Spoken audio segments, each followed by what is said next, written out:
Hi, ELA team. So I'm coming to you today to show you a quick tutorial of how to sign up yourself and your students using Epic. This is a great virtual library that we can use right now since we are online. So just bear with me. I'm going to try to walk you through how to sign up. I'm going to be sharing my screen.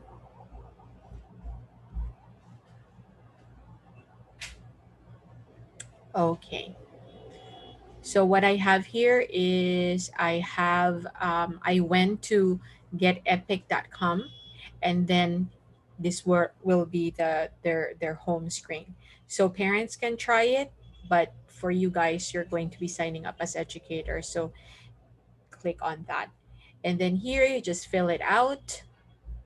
For example, I'm going to sign up as Miss Julie because I have already created my account, so it won't let me. So just click teacher and then grade, maybe kindergarten, and then reading level system. So choose Lexile and then the school name.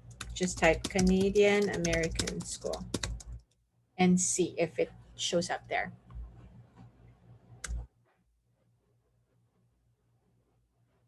Click here to add your school.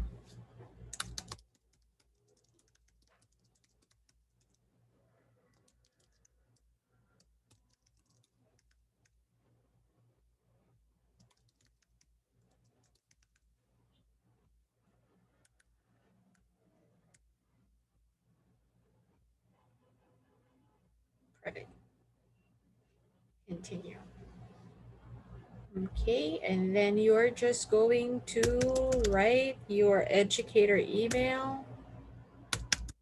So, and then, oh, actually, educators sign up with Google. But I'm not going to use that just because I'm signing in as Miss Julie. So I'm assigning a Can-Am school password.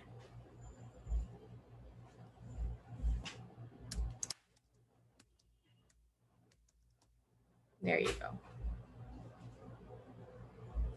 Again, if you are you, educators sign up with Google.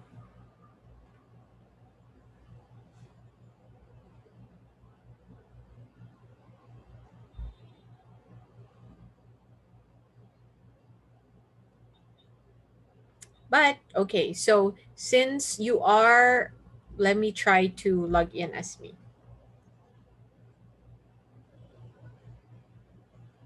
Okay, educator, since we created that, and this is what you're going to see once you sign in. The students will just have to enter their class code. And then for you, continue with Google, then from click as myself.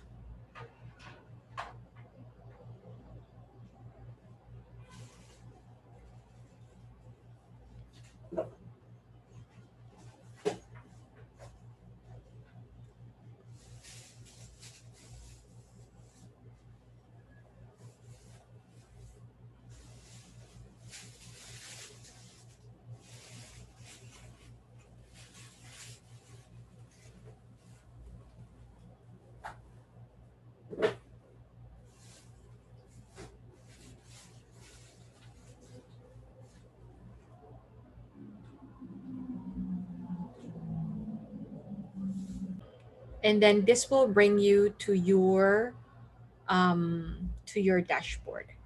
Okay, so when you create it for the first time, it's going to look differently because it will show you different settings here, like how to add students and all those things.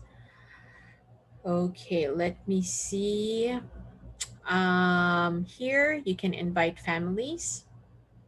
So just click on that. You can download a flyer, for example, and there are options. There's Spanish, English, and Mandarin option. There are Spanish, English, and Mandarin options. So you can see here it's an invite. I'll say an invite from your class, and then it will just tell the students to go to getepic.com and then type in the class code. then they have to pick their name. So if you entered your kids' names, then they have to pick pick their name. Or you can actually go ahead and email it to the students right away or their families. So this is the class code, and usually that's the only thing that you need. Um, there are learning videos. There you can see your account settings. So on your account setting, you can set up a grade that you would like. You can choose a profile avatar. Um, and then you can from here, so I'm still looking at my account setting. On your list of students, you can see the students there. What I just tried here was I tried to, since I'm teaching 7th to 8th grade and we're learning about Cesar Chavez, I assigned a book to them. And I can pull, if you're using Google Classroom, you can pull your roster directly from your Google Classroom. But you can also add students, so you can just like add a name, for example. So for example, I'm adding, for first grade, for example, I'm adding Manu, and then continue.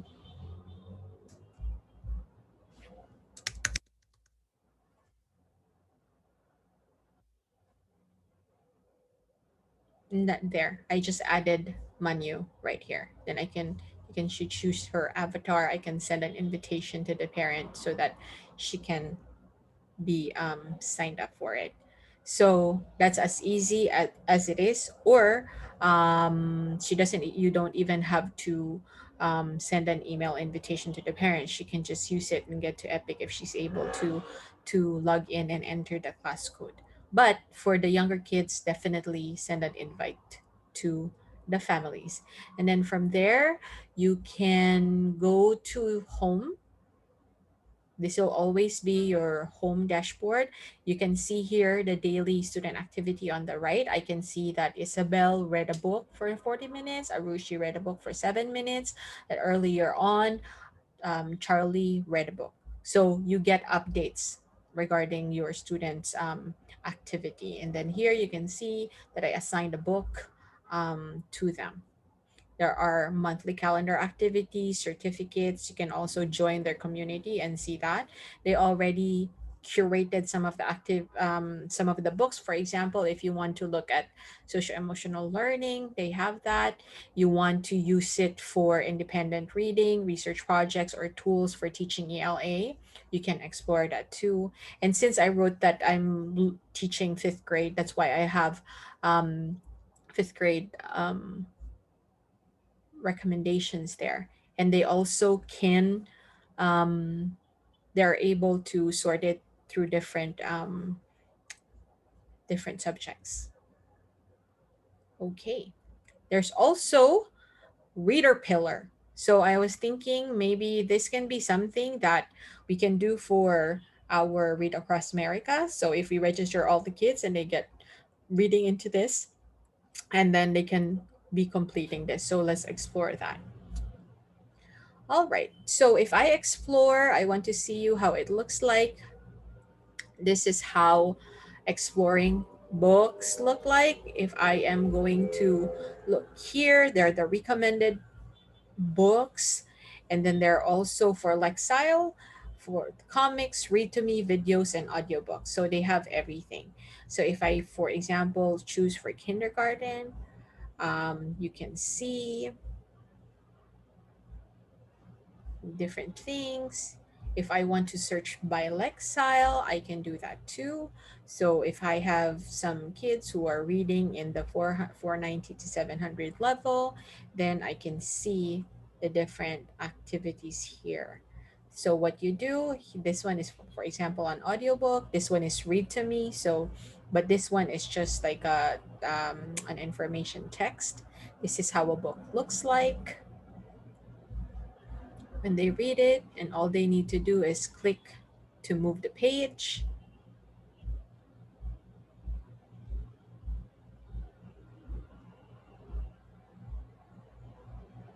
And then you can click on finish a book or read a little longer. It also gives you recommendations of what's next in the series, or more like this, kind of like Netflix. It gives you suggestions about what you can do next. So from there, you can exit out. So here's what you can do. There are quizzes available at the end of a thing. If it's a required reading, you can add a quiz. If there's an available quiz, there you can add a favorite or add to collection.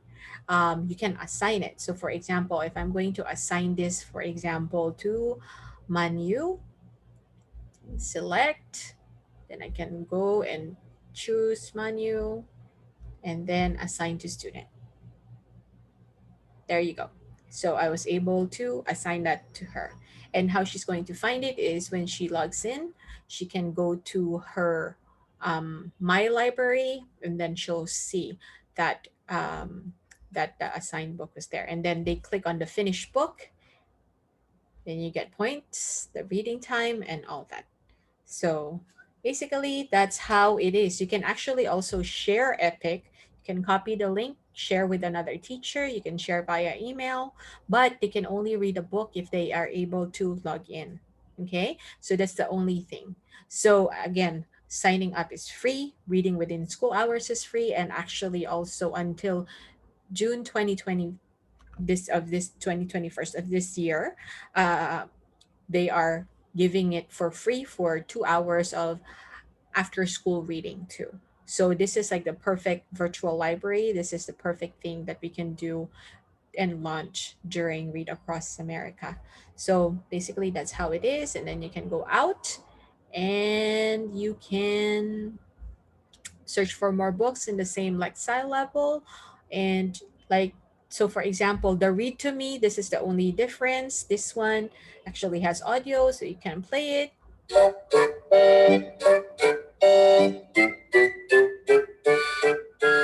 The three. it.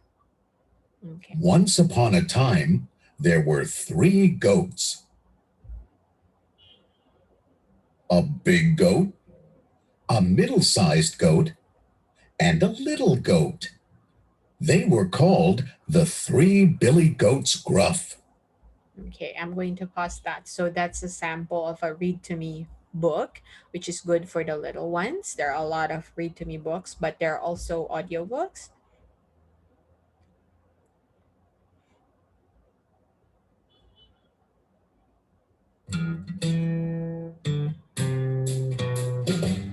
The True Story of the Three Little Pigs by A. Wolf, as told to John Sheska, illustrated by Lane Smith.